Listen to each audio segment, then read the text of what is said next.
Hello students, how are you all? Hope you have seen the previous video and understood the chapter well. So let's complete the rest of the chapter.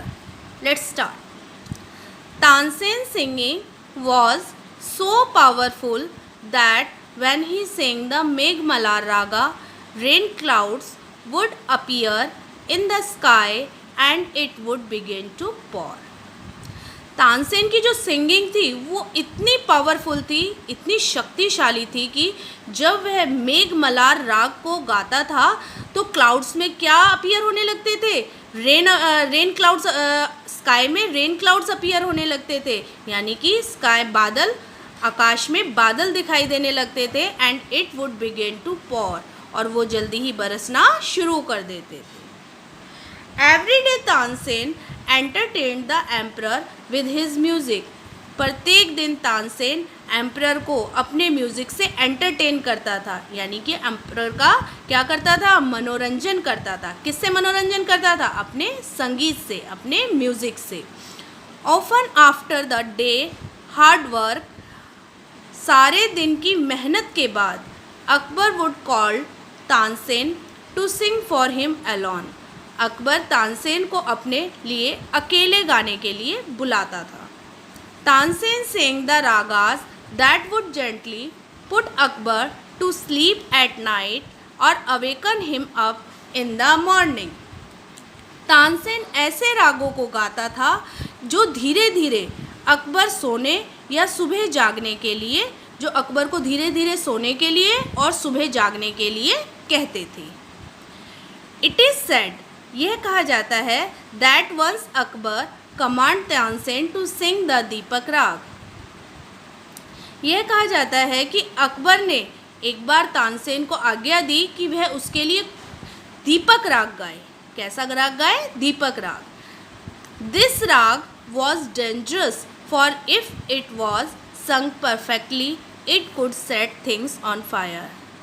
यह राग इतना खतरनाक था कि अगर इसको ठीक ढंग से परफेक्टली तरीके से ना गाया जाए तो यह सभी चीज़ों में, थिंग्स मीन्स चीज़ों में, आग लगा देता था.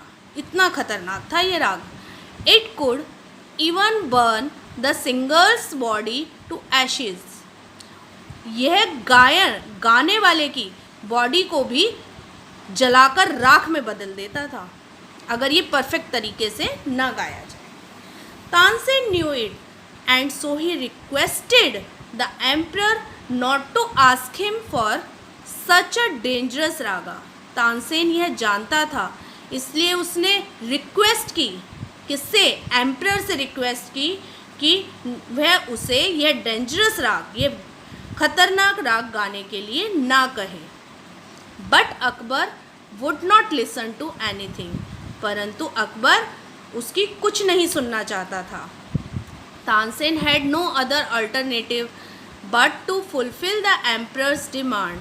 तानसेन के पास उसका कोई अन्य विकल्प नहीं था एम्परर की डिमांड को पूरा करने के सिवा. एम्परर की डिमांड क्या होता है? इच्छा. एम्परर की इच्छा पूरा करने के सिवा उसके पास कोई अन्य विकल्प नहीं था. किसके पास कोई अन्य विकल्प नहीं था? तानसेन के पास. However, he requested the emperor to give him some time to prepare himself. हालांकि उसने रिक्वेस्ट की, किससे रिक्वेस्ट की? एम्परर से, कि वह कुछ समय उसको प्रिपेयर होने के लिए दे. प्रिपेयर मीन्स तैयार होने के लिए दे. The emperor agreed. एम्परर क्या हो गया? सहमत हो गया. Tansen remained alone in his room for 2 weeks and prepared himself. Tansen ने अपने आप को 2 सप्ताह के लिए कमरे में अकेला, तानसेन 2 सप्ताह के लिए कमरे में अकेला रहा और अपने आप को उसके लिए प्रिपेयर किया. किसके लिए तैयार किया? दीपक राग गाने के लिए. किसके लिए तैयार किया? दीपक राग गाने के लिए. Then he informed the emperor that he was ready to sing before him. तब उसने एम्परर को इन्फॉर्म किया कि वह अब उसके सामने गाने के लिए रेडी है, तैयार है. That evening the courtyard was packed with people. उस शाम जो कर्टयार्ड था, कर्टयार्ड क्या होता है? जो राजा का दरबार का आंगन था वह लोगों से खचाखच भरा हुआ था। उसमें खचाखच क्या होता है? जिसमें पैर रखने की भी जगह ना हो। They had come from far and wide for they had heard of the great performance. वे बहुत दूर दूर से आए हुए थे। किस लिए आए थे? उसकी जो तानसेन का परफॉर्मेंस था, प्रदर्शन था, उसको सुनने के लिए वो बहुत दूर दूर से वहाँ आए हुए थे। Numerous lamp were placed on the walls all around. दीवारों पर चारों तरफ असंख्य, न्यूमरस क्या होता है? बहुत, अनगिनत क्या रख दिए गए थे? लैंप रख दिए गए थे। The emperor sat on his throne. जो एम्परर था वो अपने थ्रोन, क्या होता है? सिंहासन पर बैठे थे। Everybody was ईगरली waiting for Tansen. प्रत्येक व्यक्ति तानसेन के आने का उन्हें बेसब्री से क्या था? इंतज़ार था। Soon he came in and after bowing before the emperor began to sing. जल्दी ही वह वहाँ आए और उन्होंने एम्परर के आगे अपना शीश झुकाया एंड बिगेन टू सिंग, और गाना शुरू कर दिया।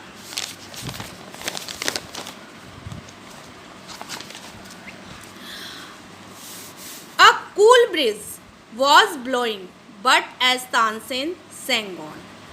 एक ठंडी हवा बह रही थी, परंतु जैसे ही तानसेन ने गाना शुरू किया, the air started getting warmer.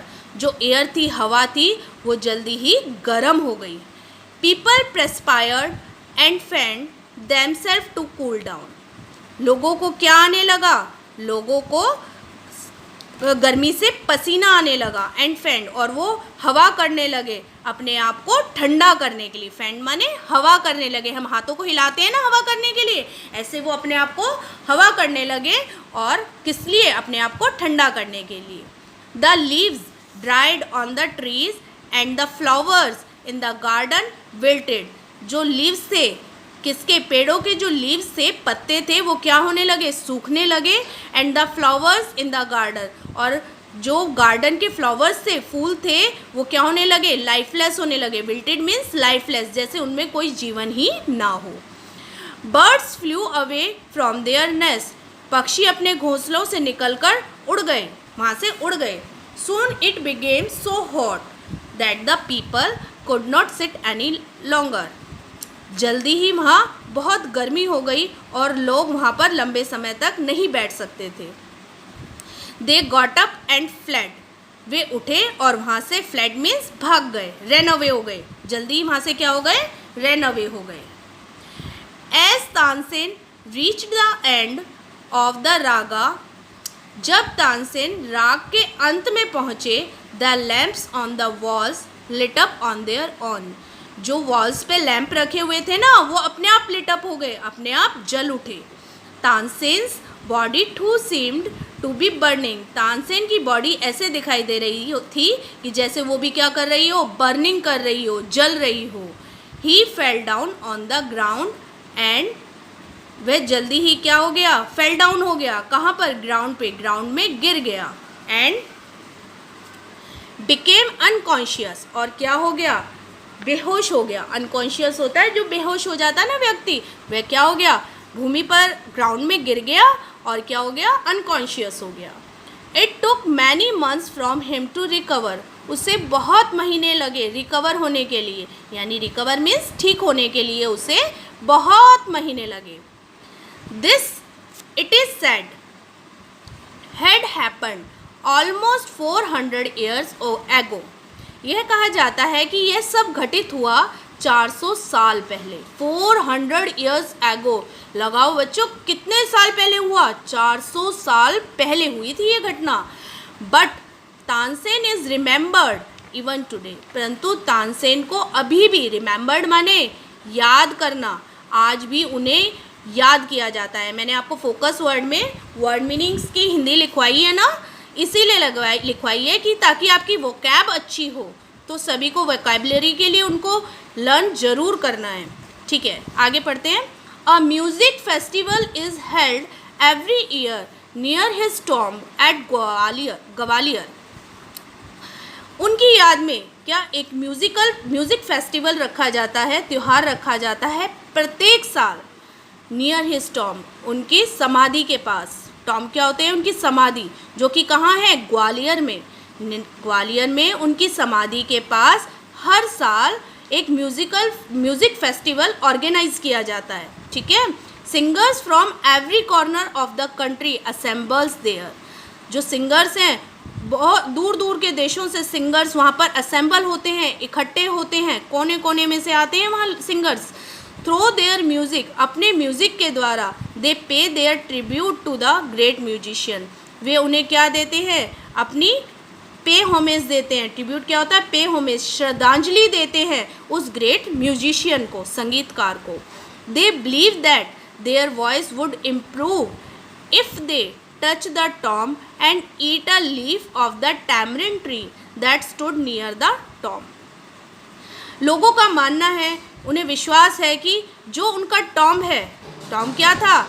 जो उनकी समाधि है, उसको अगर वे छूते हैं, टच करते हैं, तो और वहाँ पे उनकी समाधि के पास जो पेड़ है, टैमरिन ट्री यानी इमली का पेड़ है, उसकी लीफ वो अगर ईट करते हैं, खाते हैं, तो उनकी वॉइस क्या होती है? इम्प्रूव होती है, ऐसा माना जाता है। तो बेटा आज के लिए इतना ही। अब आपका लेसन ख़त्म हो गया है, फिनिश हो चुका है। तो जिसको अगर इसके रिगार्डिंग कोई भी क्वेरी है तो वो मुझे टेक्स्ट कर सकता है या कॉल कर सकता है। Thank you and have a nice day. Stay home, stay safe.